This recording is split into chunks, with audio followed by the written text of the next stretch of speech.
Friends, there is no sincere love than the love for food. So food এবং restaurant নিয়ে আমাদের এবারের special আয়োজন।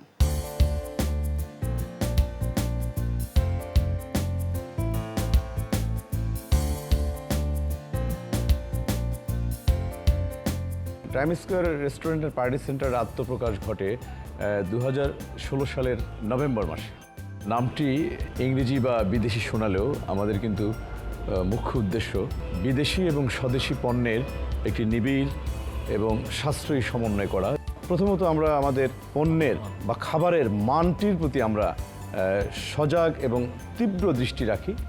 দ্বিতীয়ত আমরা চেষ্টা করি যে সাশ্রয়ী মূল্যে কম মূল্যে মানুষ যেন এককভাবে এবং পরিবার নিয়ে তৃপ্তি সহকারে খেতে পারে। আমাদের খাবারগুলোর মধ্যে অন্যতম চাহিদা যেগুলো সেগুলোর সবচেয়ে বেশি fried rice, fried chicken, wonton এবং স্যুপ। এবং বাংলা খাবারের মধ্যে আপনার ওই যে কাচি বিরিয়ানি, তারপরে মোরগ পোলাও, এটাও বেশ প্রচুর চাহিদা আছে এখানে, মানুষ সারা পাওয়া গেছে।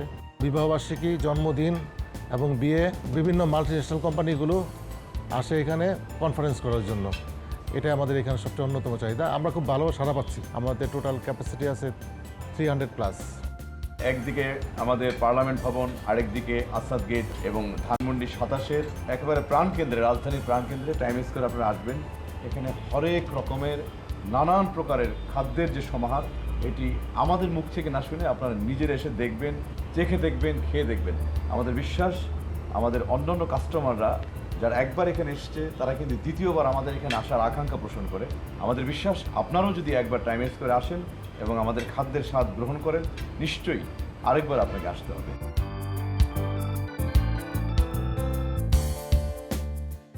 Food for the body is not enough, there must be food for the soul. So now let's see a special recipe. আজকে আপনাদের তৈরি করতে দেখাবো রেশমি চিলি পেস্ট। এটা তৈরি করতে যা উপকরণ লাগে সেটার সাথে পরিচিত হই।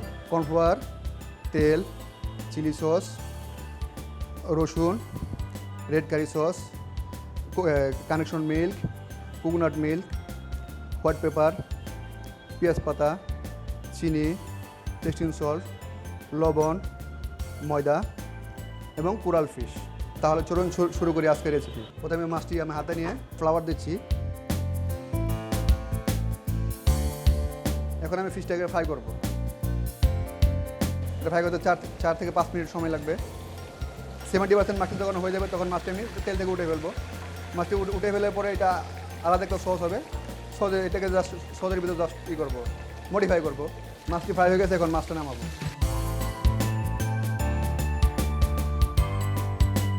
আমার কোরাল ফিশটা ফ্রাই হয়ে গেছে, এখন এটাকে গ্রেভি করবো। আমি রেড কারি সস দিয়ে দিচ্ছি।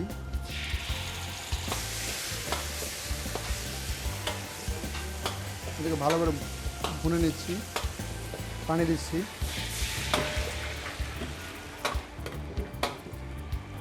লবণ, চিনি, টেস্টিং সল্ট। মাছটা আমি গ্রেভির ভিতর দিয়ে দিচ্ছি।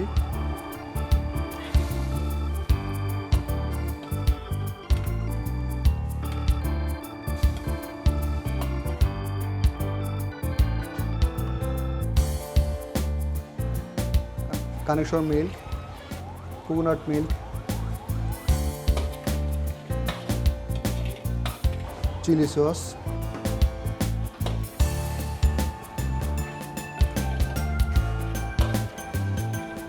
কর্নফ্লাওয়ার দিচ্ছি গ্রেভিটা ঘন করার জন্য।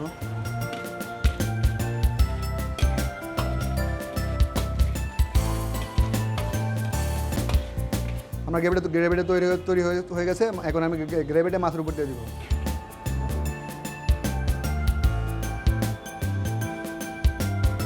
ফিশটাকে এখন ডেকোরেশন করে পরিবেশন করব। তৈরি হয়ে গেল রেশমি চিলি পেস্ট।